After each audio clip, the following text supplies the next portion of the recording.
Cuando un niño se enfrenta a un reto, ¿vale?, a una situación difícil, para unos niños una situación difícil que es subirse a una piedra, para otros niños una situación difícil es enfrentarse a un libro, para un niño una situación difícil puede ser entrar en un cumpleaños en el que hay muchos compañeros y no sabe manejarse socialmente, ¿vale? Pueden ocurrir distintas cosas. Lo más normal es que aparezca en primer lugar activada la amígdala. La amígdala es la estructura del cerebro que nos hace sentir miedo, sentir esta es una situación que yo no domino y por lo tanto me siento asustado. Y por otra parte, aparecería la corteza prefrontal que intenta dominar ese miedo. Es el área, pues que muchas veces cuando hablamos de los niños que tienen déficit de atención o trastorno por déficit de atención, cuesta un poquito más pues que haga las asociaciones, que haga los procesamientos que sabemos que les ayudarían pues en una situación de examen, en una situación de clase, en una situación de relacionarse socialmente. ¿Qué ocurre? Que muchas veces nos encontramos con que ese miedo no está gestionado por la parte frontal del cerebro, sino que está gestionado por un padre o una madre que hace todo por el niño, que no le da la oportunidad al niño de ganarse las cosas con su esfuerzo, que no le da la oportunidad al niño de enfrentarse a esos problemas, con un profesor pues que igual pone las cosas demasiado difíciles y no permite que el niño vaya adquiriendo habilidades de una manera progresiva y experimentando algo que es muy importante, que es el sentimiento de competencia, de saber que yo soy capaz de hacer las cosas y por lo tanto es muy importante que el grado de ayuda que vayan recibiendo los niños sea el justo. Si tienen demasiada ayuda, pues esa parte del cerebro pues no estará realizando su trabajo y si tienen demasiada poca ayuda, pues el niño puede entrar realmente en pánico y bloquear todos sus sistemas de atención, concentración y aprendizaje. Pasamos a otra más. La segunda área que sabemos que es fundamental en el desarrollo y en la salud del cerebro es el ejercicio físico. Cuando la gente me pregunta, si estoy dando una conferencia, por ejemplo, sobre prevención del Alzheimer, y la gente me pregunta que cuál es el mejor ejercicio que pueden hacer para cuidar su cerebro de cara a la prevención del Alzheimer o de los ictus, creo que esta mañana o ayer parece que tuvo un ictus María Teresa Campos, bueno, pues si no lo sabéis, ya lo he destapado. Bueno, pues no son ni los sudokus, ni los crucigramas, ni las sopas de letras, sino que es el ejercicio físico. La cantidad de pasos que da una persona a lo largo del día es uno de los factores de prevención más importantes frente a enfermedades neurológicas. ¿Y por qué es así? Pues muy sencillo, porque con tan solo un 2% del peso corporal, el cerebro consume, una más, el 33% del oxígeno. Hay una relación muy estrecha entre el corazón y el cerebro, y no solamente a nivel físico, a nivel de oxigenación, sino también a nivel de neurotransmisores, de proteínas.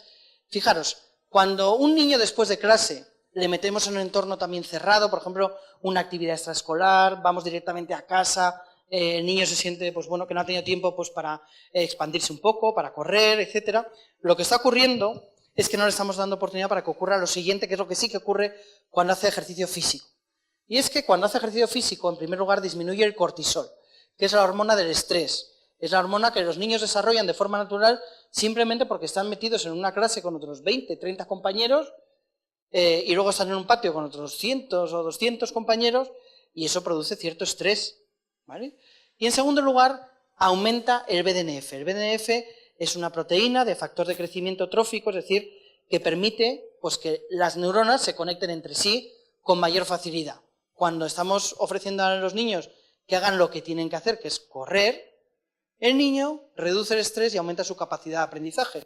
Cuando tenemos al niño totalmente restringido, es más difícil que esto ocurra, pero además que el niño puede necesitar soltar la energía en otros lugares, otros momentos menos adecuados. Hay otros factores que sabemos que también influyen de cara a la oxigenación o a la relación que tenemos entre corazón y cerebro, como puede ser la calidad del aire. La mayoría de vosotros entiendo que vivís aquí, en Guadarrama, pero las personas que viven en Madrid pues gozan de una calidad de aire mucho inferior. La mayoría de los estudios que vais a ver a continuación, este otro y este otro, que hablan de cómo el dióxido de nitrógeno influye en aspectos como la predisposición al Alzheimer en niños de 1 año, de 2 años de vida, cómo influye también en la prevalencia del déficit de atención en niños de 2, de 3, de 7 años de vida. Bueno, son estudios que se realizan en China, donde hay unos niveles de polución muy superiores, pero la calidad del aire también influye, pero influye por esa relación que hay entre el oxígeno y el cerebro. La tercera sería la nutrición neurosaludable. No me voy a extender mucho, porque creo que esta mañana habéis hablado sobre nutrición neurosaludable, pero también sabemos que, bueno, pues que el 25% de los alimentos que introducimos en el cuerpo son, de una manera u otra, metabolizados por el cerebro. De tal manera que la nutrición es muy importante. A largo plazo, la diferencia entre que un niño que acaba convirtiéndose en una persona adulta de 40 a 45 años tenga unas arterias como la primera o como la segunda es el tipo de grasas principalmente que introducimos en su dieta. A nivel de pues, otros órganos del cuerpo, como por ejemplo puede ser el hígado, que tiene unas arterias pues, bastante grandes o con un caudal bastante ancho, en el cerebro estamos hablando de capilares que son muy finos y esos capilares finos se ven también perjudicados por el consumo excesivo de grasas saturadas, de grasas trans, y la diferencia entre que ocurra una cosa u otra es tan sencilla como que los padres hagamos la compra, siguiente diapositiva, en, como digo yo, la sección de grasas saturadas e hidrogenadas del supermercado o en la sección de frutas y verduras. Estas pequeñas decisiones no son cruciales, no son la diferencia entre que un niño pues, saque un 4 en un examen y saque un 10, pero influyen y además son decisiones educativas que también son importantes. Seguramente si os pregunto a muchos de vosotros si tomar una copa de vino es bueno para el cerebro, ¿qué me diríais? ¿Que sí o que no? Una copa de vino al día. ¿Es buena o mala? Buena. Bueno, pues es una creencia muy extendida. Y es una creencia muy extendida porque es verdad que hay estudios que cuando comparan a gente que toma una copa de vino al día y personas que toman muchas copas de vino o personas que no toman nada de vino, pues resulta que las personas que toman una copa de vino al día suelen tener mayor factor de protección frente a la enfermedad cardiovascular, frente a los ictus, etc. Sin embargo, unos estudios muy recientes de hace unos pocos meses lo que revelan es que la única cosa que diferencia a las personas que toman una copa de vino de otras personas no es que el vino sea bueno, sino que simplemente son personas más moderadas. Son más moderadas en el consumo de vino, son más moderadas en el consumo de carnes grasas, son más moderadas en el consumo de otro tipo de alimentaciones, son más moderadas a la hora de expresar emociones fuertes, y esa moderación que llevan en todo en la vida, incluido el vino, es lo que hace que tengan un factor de protección frente a todo ese tipo de enfermedades. Sabemos que la nutrición es importante desde el embarazo, hay estudios que relacionan el consumo de fruta, pescado azul con un mayor desarrollo cognitivo,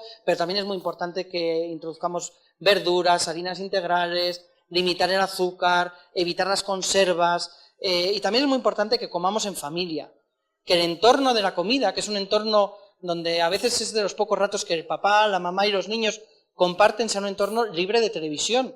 Si queremos que los niños tengan una mejor atención, lo mejor es no tener distracciones y poder centrarnos en la mesa, poder centrarnos en la conversación, poder centrarnos en lo que ha dicho el uno, lo que ha dicho el otro, en la expresión facial del uno, mirar la comida que estamos comiendo, de tal manera que estamos ahí favoreciendo también la concentración. Bueno, vamos a pasar un poco del pescado azul, que seguramente ya os habrán hablado de él. Cuarta área que desde mi punto de vista es fundamental. En el mundo adulto es muy importante, no tanto porque sea la más determinante para el cuidado cerebral de las personas que tenéis miedo pues, de tener Alzheimer o ictus, pero en el mundo de los niños es fundamental. El sueño y lo que llamamos la higiene del sueño. Cuando voy a los institutos a dar conferencias a los chavales de primero o segundo de bachillerato sobre cómo preparar el cerebro para la selectividad, para la PAU, para como sea que se llame cada año, y les pregunto en una sala como esta llena de alumnos, puede haber 4 cursos, puede haber, no sé, 150, 200, 300 alumnos en un auditorio como este, y les pregunto cuántos de esos alumnos han dormido más de 8 horas, un martes del mes de enero, no penséis que estamos en pleno mes de selectividad, levantan la mano 2 personas. 2 chicos de un auditorio de 200, 300 alumnos levantan la mano cuando les preguntamos quién ha dormido más de 8 horas. El sueño es fundamental para el desarrollo intelectual por 2 motivos. En primer lugar, porque si estamos hablando de que los alimentos pues, tienen toxinas, tienen bueno, pues, sustancias que es importante que desechemos, que el cortisol es también tóxico a nivel cerebral, que estamos expuestos a dióxido de nitrógeno, etc. Cuando dormimos se producen un aspecto muy importante, que es que el sistema inmunológico se activa y se activa más a partir de la 4ª, 5ª hora de sueño, y por lo tanto lo que hace ese sueño es depurar el cerebro de sustancias tóxicas. Si los niños duermen menos horas de las que les corresponden, van aprendiendo ese hábito de sueño y cuando llegan adolescentes, son adolescentes que duermen muchas menos horas de las que les corresponde y su cerebro pues no tiene la ventaja, en primer lugar, de tener ese descanso que necesita y, en segundo lugar, de tener esa depuración que ofrece el sistema inmunológico. Pero también es muy importante porque cuando dormimos es cuando se producen una parte muy importante de los procesos de aprendizaje y memoria. Cuando dormimos, el cerebro almacena la información a largo plazo y eso es un proceso fundamental. También es importante porque muchas veces decimos, es que mi hijo tiene muchas rabietas, mi hijo se enfada muy rápido y es que yo también pierdo los nervios. Y cuando hay veces que me preguntan qué puedo hacer, digo, pues lo primero, que suele funcionar muy bien para mejorar la situación, no para arreglarla, es probar a dormir 1 hora más. Ahora hay un anuncio en los carteles del metro de Madrid que es duerme 1 hora más, ¿no? Bueno, pues cuando los padres duermen 1 hora más, tienen más paciencia con los hijos. Cuando la hora de la cena es 1 hora antes y por lo tanto estamos más cerca del periodo de descanso y más lejos del periodo de cansancio que ocurre al final del día, los niños comen mejor, están más tranquilos, se mueven menos, se controlan mejor y los padres también estamos más tranquilos. Este es un estudio muy bonito, se preguntó a una serie de alumnos de la Universidad de Virginia que qué tal había sido su día. Lo tenían que puntuar del 1 al 10. Bueno, pues después de hacerles esa pregunta, se les preguntó también que cuántas horas habían dormido esa noche. Los alumnos que habían dormido 7 horas o más puntuaban en un 70% de los casos que su día había sido bueno o muy bueno, es decir, que habían puntuado el día como 7, 8, 9 y 10. Cuando habían dormido menos de 6 horas, la puntuación bajaba a tan solo el 40%. Como veis, el sueño no solamente influye en cómo se depura el cerebro, en cómo memorizamos, sino también influye directamente en nuestro estado de ánimo y nuestra capacidad para soportar la frustración, tener buena concentración, etc.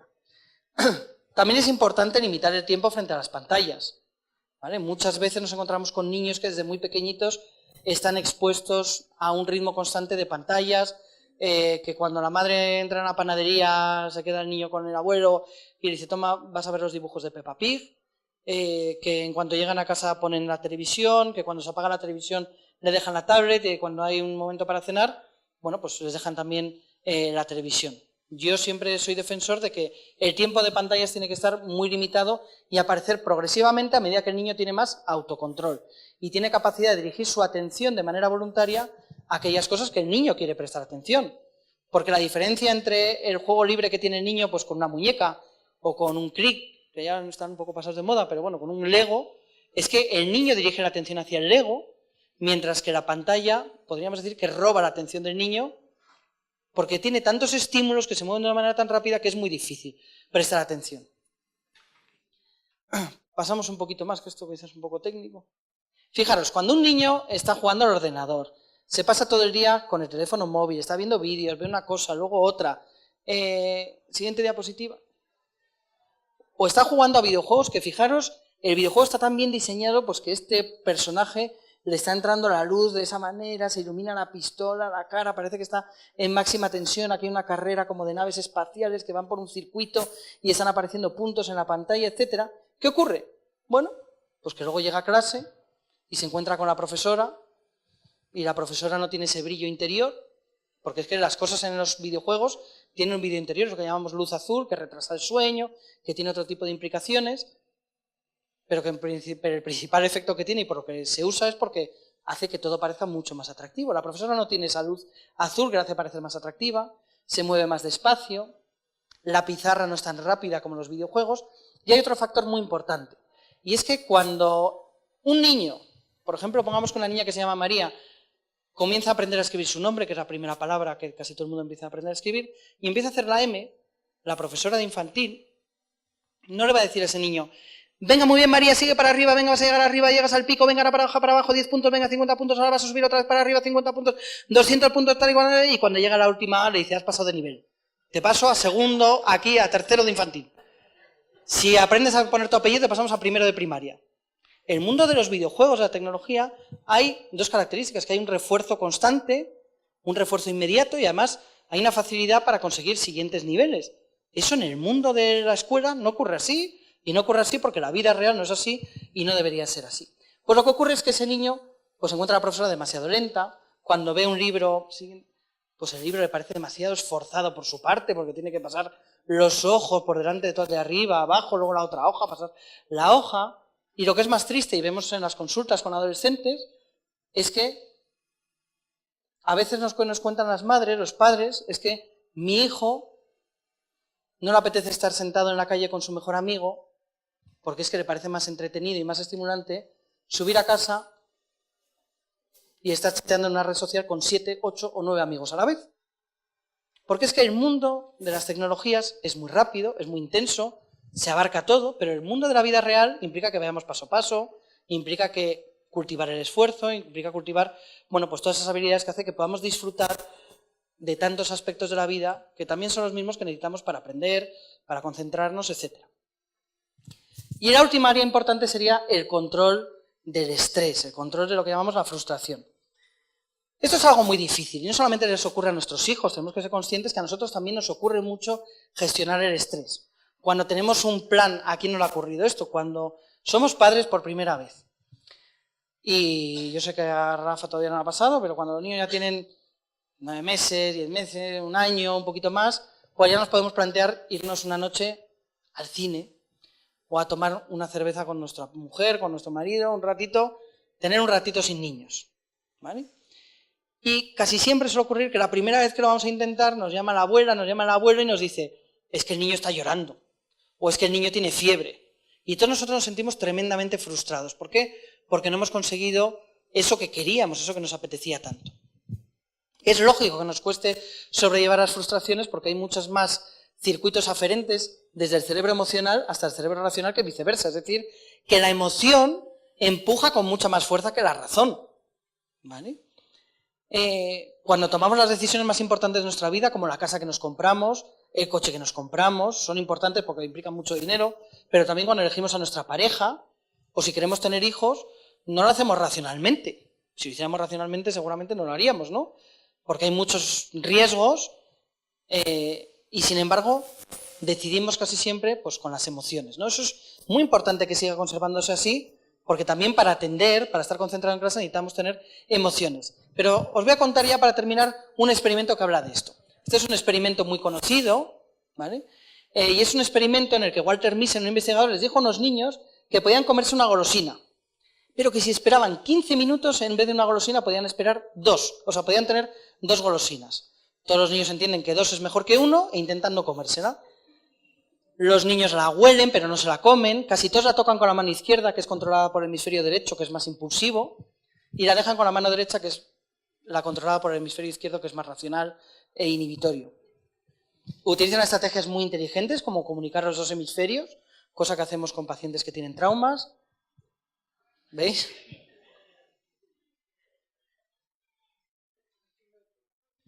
Es lógico que los niños pequeños, esta niña por ejemplo tendrá unos 3 años, no sean capaces de resistir a la frustración, porque su cerebro no está preparado, no tiene la corteza prefrontal tan desarrollada como para tolerar toda esa frustración, y por lo tanto esta niña enseguida empezará a chuperretear. Pero es lo mismo que les pasa a los niños que tienen una rabieta, que es que su cerebro, su corteza prefrontal, no es capaz de gestionar emocionalmente esa rabieta o racionalmente esa rabieta, y por lo tanto pues patalean. Este niño utiliza la imaginación, se imagina que la está comiendo. Veis que la niña ya tiene descuartizada la golosina. Y poco a poco todos los niños intentan esforzarse mucho en no comerla porque saben que hay una recompensa a largo plazo de hacer un esfuerzo. Y esto es curioso porque vivimos en una sociedad en la que parece que la espera está bastante pasada de moda. ¿Para qué vas a esperar una cola si lo puedes, en el cine si lo puedes hacer por internet? ¿Para qué vas a esperar a tus amigos si, oye, te pueden mandar un WhatsApp y ya sabemos tal? ¿Para qué vas a esperar escribiéndole una carta a una chica si pues, la puedo escribir en una red social y tantearla de una manera un poco más burda? O al revés, una chica a un chico. ¿Para qué vas a esperar en el coche si podemos poner una televisión en la parte trasera del coche para que los niños cuando hacen un viaje largo no se tengan que esperar y no tengan que aburrirse, como si fueran viajes, bueno, pues transatlánticos? En general la espera está devaluada, está pasada de moda porque tenemos la sensación o la creencia popular de que esperar no es necesario. La realidad no es esa, la realidad es que esperar es un fastidio, pero es muy necesario y sobre todo es muy necesario para los niños, para el desarrollo cerebral de los niños. Uno de los datos más interesantes de esta investigación de Walter Miser es que pasados 18 años de este primer experimento con la golosina, Walter Miser y sus colaboradores buscaron a estos mismos niños que ya eran pues, jóvenes de 23, 22, 21 años. Les encontraron, porque tenían sus teléfonos, sus direcciones, hicieron toda una serie de pruebas y de inventarios. Y lo que se encontró en esas pruebas es que los niños que más tiempo habían esperado con esa golosina, sin comérsela, más minutos, más segundos, eran niños que tenían mejores relaciones sociales con sus compañeros, eran niños que tenían mejores relaciones con su propia familia, y curiosamente, la medida de todas las pruebas que hicieron psicológicas cuando conocieron a estos niños con 3 años de vida, la prueba que más correlacionó con la nota de selectividad fueron los minutos y segundos que cada niño fue capaz de esperar frente a la golosina, ¿vale? Para que veáis que es importante esperar. Yo por eso siempre os animo, y con esto ya acabo, a que, bueno, pues que inculquéis en vuestros hijos la capacidad para ser pacientes, la capacidad para ganarse las cosas poco a poco, la capacidad también para controlar la frustración cuando aparece, y la mejor manera de hacerlo, como decían antes en el foro, es ser nosotros un buen ejemplo de cómo somos capaces de controlar nuestras emociones, de reaccionar ante sus éxitos y sus fracasos de una manera tranquila y apoyándoles en todo lo que van consiguiendo.